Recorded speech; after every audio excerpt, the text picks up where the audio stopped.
உலகில் வாழும் astro divine Tamil நேயர்களுக்கு அன்பு வணக்கம். நான் ஜோதிடர் குரு வரதராஜ பெருமாள். இந்த நிகழ்ச்சி மூலிமா உங்கள் எல்லாத்தையும் சந்திக்கிறதுல மிக்க மகிழ்ச்சி. இதில் நம்ம என்ன பார்க்க போகிறோம் அப்படின்னு கேட்டிங்கன்னா, இந்த ஜூலை மாத கோச்சார பலன்கள் பார்க்க போகிறோம். கோச்சார பலன்கள் அப்படின்றதே வந்து பார்த்தீங்கன்னா, உங்களுடைய ராசியை சுற்றி மற்ற கிரகங்கள் எப்படி இருக்கிறாங்க, ஏனைய கிரகங்கள் என்னென்ன இருக்குன்னா பஞ்சபூத கிரகங்கள் எடுத்துக்கிட்டிங்கன்னா குரு, சுக்கிரன், புதன், செவ்வாய், சனி இவங்கெல்லாம். அது போக ஒளி கிரகங்கள்னா சூரியன் மற்றும் சந்திரன். மேலும் வந்து பார்த்தீங்கன்னா நிழல் கிரகங்கள் ராகு, கேது. இதில் ஆண்டு கிரகங்கள், மாத கிரகங்கள்னு பிரிக்கிறோம். ஸோ இப்படி எல்லா கிரகங்களையும் பார்த்து பிரித்து உங்கள் ராசிக்கு ஒவ்வொரு கிரகங்களும் என்னென்ன நிலையிலேருந்து என்னென்ன யோகங்களை கொடுக்க போகிறாங்க, என்னென்ன விஷயத்தில் நீங்கள் கவனமாக இருக்கணும் அப்படின்றத பற்றி டீட்டெயிலாக சொல்ல போகிறோம். நிச்சயமாக இந்த நிகழ்ச்சியை தொடர்ந்து பாருங்கள், உங்களுக்கு கண்டிப்பான முறையில் பயனுள்ளதாக இருக்கும். விருச்சிக ராசிக்காரர்களுக்கு இந்த ஜூலை மாதம் மிக சிறந்த உன்னதமான யோக பலன்களை கண்டிப்பான முறையில் கொடுக்குன்றதுல எந்த சந்தேகமும் கிடையாது. காரணம் என்னென்னா, விருச்சிக ராசிக்கு ஆண்டு கிரகமான குரு பகவான் உங்கள் ராசிக்கு பாக்கியநாதன், தன குடும்ப வாக்குஸ்தான அதிபதி அவர் தான். அவருடைய பார்வை உங்களுக்கு கிடைச்சிருக்கு. விருச்சிக ராசிக்காரர்களுக்கு குரு பார்வை கிடைச்சிருச்சுனாலே அதோட சிறந்த யோகத்தை நம்ம சொல்ல வேண்டியதில்லை. அப்படிப்பட்ட ஒரு யோகமான காலத்தில் தான் நீங்கள் இருந்துகிட்டு இருக்கீங்க. என்ன யோகம்னு சொல்கிறீங்க, நான் வந்து சேர மாட்டேங்குது அப்படின்னா விருச்சிக ராசிக்காரர்கள்ட்ட ஒரு பெரிய பிரச்சனை இருக்குது. என்னன்னு கேட்டிங்கன்னா, மனசு தான் பிரச்சனை. விருச்சிக ராசி அப்படின்னாலே சந்திரன் விருச்சத்தில் அமரும்போது தான் நீங்கள் விருச்சிக ராசியாக நம்ம இருப்போம். ஸோ சந்திரன் விருச்சத்தில் அமர்ந்தால் சந்திரன் அது பலம் குறையக்கூடிய இடம்.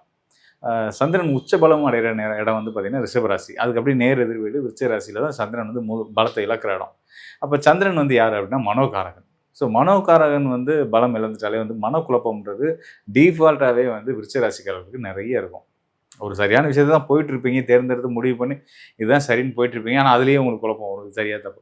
ஸோ இந்த மாதிரி தடுமாற்றம், பதறாத காரியம் சிதறாதுன்ற மாதிரி அந்த விஷயத்தை மனசில் வச்சுக்கிட்டு ஒரு முடிவு எடுத்துட்டிங்கன்னா மாறாதீங்க. நான் இன்னொன்று உங்களுக்கு சொல்கிறேன், விருச்சிக ராசிக்காரர்களுக்கு உங்கள் மனசை கேட்டு என்றைக்குமே வேலை செய்யாதீங்க. எமோஷன்ஸ் அடிப்படையில் எந்த வேலையிலையும் எந்த ஒரு செயலையும் தொடாதீங்க. புத்திக்கு வேலை கொடுத்துருங்க. உங்களுக்கு பலம் லாபம் புதன் தான். புதன் புத்தி காரகன். அந்த புத்தி காரகனை பிடிச்சிக்கோங்க. புத்தி என்ன சொல்லுதோ, ப்ராக்டிக்கலாக எது சரின்னு சொல்லுதோ அதை மட்டும் செய்யுங்க. வாழ்க்கையில் நிம்மதியாக சந்தோஷமாக இருப்பீங்க. விருச்சிக ராசிக்காரர்களுக்கு நான் சொல்ல ஒரு சின்ன அட்வைஸ் இது. ஸோ இந்த வகையில் பார்த்தீங்கன்னா, அதனால தான் உங்களுக்கு நல்லது நடந்தாலுமே தெரிய மாட்டேங்குதுன்ற அளவுக்கு கஷ்டங்களை சங்கடம் உண்மையிலேயே நீங்கள் ஃபீல் பண்ணுறீங்க. அது எனக்கு நல்லாவே புரியுது. ஆனால் இந்த ஒரு அற்புதமான காலம் பார்த்திங்கன்னா, குருவுடைய பார்வை பலம் பெற்று இருக்கக்கூடிய குரு சாதாரண கிரகம் கிடையாதுங்க. ஒரு தோஷத்தையே யோகமாக மாற்றுறவர், எதிரிக்கும் கூட நல்லது செய்கிறவர். அப்படின்றபோது விருச்சிக ராசின்றது குருவுடைய நட்பு வீடு. அவர் விருச்சிக ராசி அதிபதி செவ்வாய் குருவோட மிகச்சிறந்த நட்பு கிரகம். ஸோ அவருடைய ஆதிபத்தியம் பெற்று அவருடைய ஆசி பெற்றிருக்கக்கூடிய நிலையில் இருக்கக்கூடிய இந்த காலம் நிச்சயமான முறையில் விருச்சிக ராசிக்காரர்களுக்கு சரியான முறையில் திட்டமிட்டீங்க அப்படின்னா பெரிய உயரத்தை நீங்கள் அடையிறதுக்கான ஒரு வாய்ப்புகளை இந்த காலம் ஏற்படுத்தி தருன்றதை நான் சொல்கிறேன். மேலும் பார்த்திங்கன்னா, உங்கள் ராசிக்கு 4ஆம் இடத்துல ராகு இருக்கார். ராகு இருக்கிற இடத்துல 4ஆம் இடம்ன்றது அர்த்தாஷ்டம ஸ்தானம் சொல்லுவோம். இதில் பாதி அஷ்டமஸ்தானத்தில் ஒரு அசுபகிரகம் என்னென்ன தொல்லைகள் தருமோ அதில் பாதி தொல்லைகளை தரக்கூடிய இடம். அப்படி இருந்தாலும் தொல்லை தருமா அப்படின்னு பார்த்தீங்கன்னா, தொல்லை தராது. ஒரு அனாவசியமான கவலையும் பயத்தையும் கொடுக்கும். ஏன்னு கேட்டிங்கன்னா, ராசிக்கு 8ஆம் இடத்துல புதன் இருக்கார் இல்லையா, இந்த புதனும் இந்த 4ஆம் இடத்துல இருக்கிற ராகுவும் இணைவுப்படுறாங்க. 8ஆம் இடம்ன்றது பார்த்திங்கன்னா ஆயுள் ஸ்தானம் மற்றும் வீண் பழி அவச்சொல்ல குறிக்கக்கூடிய தடைகளை குறிக்கக்கூடிய ஒரு ஸ்தானம். ஸோ அந்த இடத்துல இருக்கக்கூடிய புதனோட இந்த ராகு இணைவு திரிகோண தொடர்பில் வர்றதுனால காரணமற்ற பயங்கள் உங்களுக்கு இருந்துகிட்ருக்கும். ராகு நிழல் கிரகம் இல்லையா, அதனால் காரணமே இருக்காது. ஆனால் ஏதோ ஒரு பயம் மனசில் இருந்துருக்கும். இந்த மாதிரி இருந்தது. அதனால் நான் என்ன சொல்கிறேன், மனசுக்கே இடம் கொடுக்காதீங்க. மனசை பற்றி நீங்கள் யோசிக்காதீங்க. எமோஷனலான டிசிஷன்ஸ் எதுவுமே எடுக்காதீங்க. எது சரி புத்திசாலித்தனமாக எது சரி யோசிங்க. அது சரியான புத்திக்கு வேலை கொடுங்க. அது உங்களை சரியாக வழி நடத்தும். அதன்படி நீங்கள் வெற்றி அடையலாம்.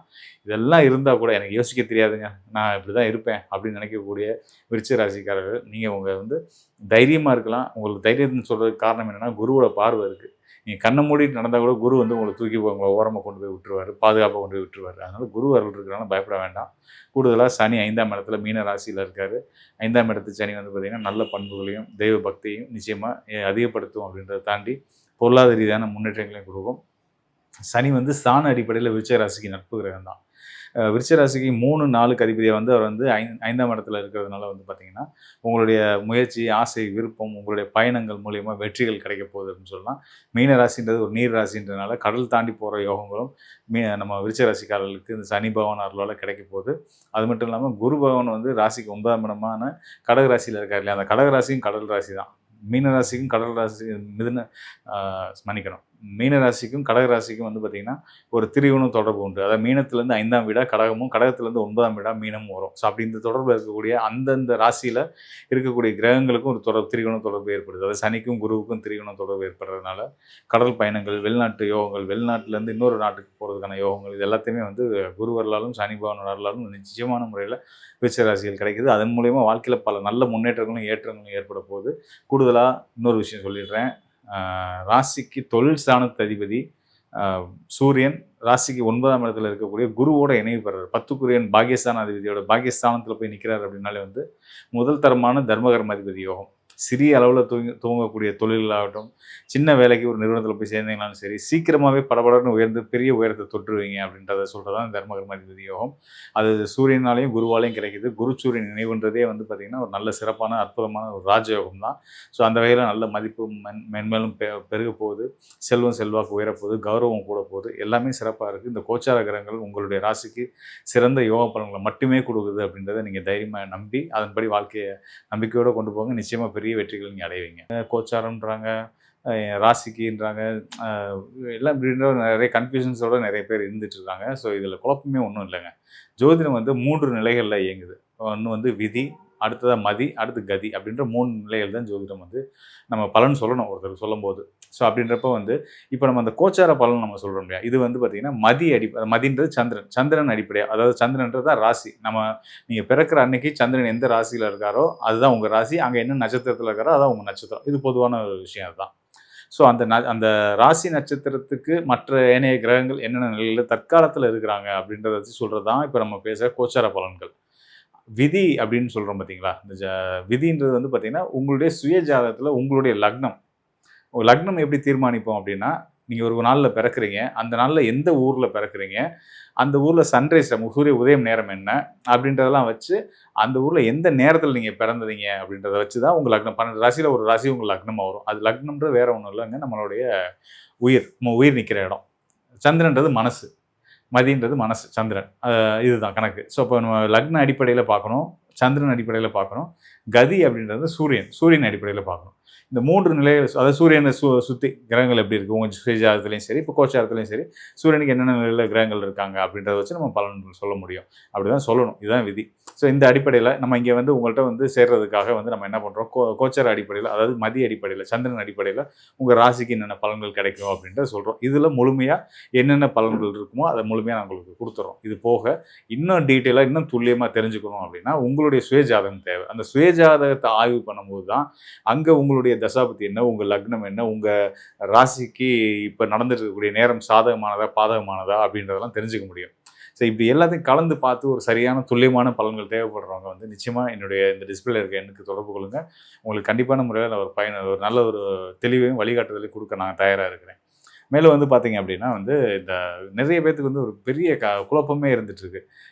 இப்போ நான் தசாபுத்தி அடிப்படையில் உங்களுக்கு சனி ஒரு தசை ஆரம்பிக்க போகுது அப்படின்னு சொல்லுவேன். சனி இப்போ தானே முடிச்சும்பாங்க. அதாவது கோச்சாரத்தில் சனி முடிஞ்சதை பற்றி சொல்லிட்டு இருப்பாங்க. இங்கே பார்த்தீங்கன்னா தசாபுத்தி இப்போ தான் ஆரம்பிச்சிருக்கும். சனி அவருக்கு யோகராகவே இருக்கும். ஆனால் கோச்சாரத்தில் உங்களுக்கு 7.5 சனி வந்துருச்சு போச்சு அப்படின்ற மாதிரி பயந்துட்டுலாம் இருப்பாங்க. நீங்கள் பயப்படாதீங்க, சனி உங்களுக்கு நல்லது தான் செய்வார். உங்கள் சுயஜாதகத்தில் ரொம்ப பலமாக இருக்காரு, தைரியமாக இருங்க அப்படின்னு அவங்க ஆறுதலாக நம்ம சொல்லுவோம். அப்படிலாம் சொல்லி அவங்க டீட்டெயில் பண்ணி விலைக்கு சொன்ன பின்னாடி ஒரு மன நிறைவுக்கு வருவாங்க. அதனால் வந்து கோச்சார அடிப்படையில் இப்போ நம்ம பார்த்த பலன்கள் முழுமையாக ஒவ்வொரு ராசிக்காரர்களுக்குமே நல்ல யோகமான அமைப்பில் இருக்குது. இது வந்து ரொம்ப ஒரு சிறப்பான ஒரு காலம் அப்படின்றதுல எந்த சந்தேகமும் கிடையாது. உலகளாவிய அளவில் கடந்த ஒரு 2-3 மாதத்துக்கு முன்னாடி இருந்தக்கூடிய அந்த போர் சூழல்கள், விலைவாசி தட்டுப்பாடுகள், இந்த மாதிரி விஷயங்கள், அத்தியாவசிய பொருள் தட்டுப்பாடுகள், இந்த மாதிரியான சிக்கல்கள்லாம் குறைஞ்சு இப்போ ஒரு சுமூகமான நிலையில் போயிட்டு இருக்குது. இது இன்னும் தொடரும், இதே மாதிரி நல்ல விதமாக தொடரும் அப்படின்றத நம்ம ஓரளவுக்கு உறுதியாகவே சொல்ல முடியும். இந்த காலத்தை சரியாக பயன்படுத்திக்கிறதுக்கு நீங்கள் நிச்சயமாக வந்து நீங்கள் தான் முன் வரணும். அதுக்கு நீங்கள் தயாராகுங்க. இந்த காணொலியை நீங்கள் கண்டிப்பாக பார்த்துருப்பீங்க. என்னுடைய சர்வீஸ் தேவைப்படுறவங்க நிச்சயமாக எனக்கு தொடர்பு கொள்ளுங்க. கண்டிப்பாக உங்களுக்கு நல்ல ஒரு தெளிவையும் வழிகாட்டுறதுக்கு ரெடியாக இருக்கேன். நன்றி, வணக்கம் நண்பர்களே. மீண்டும் ஒரு நல்ல நிகழ்ச்சியை சந்திப்போம்.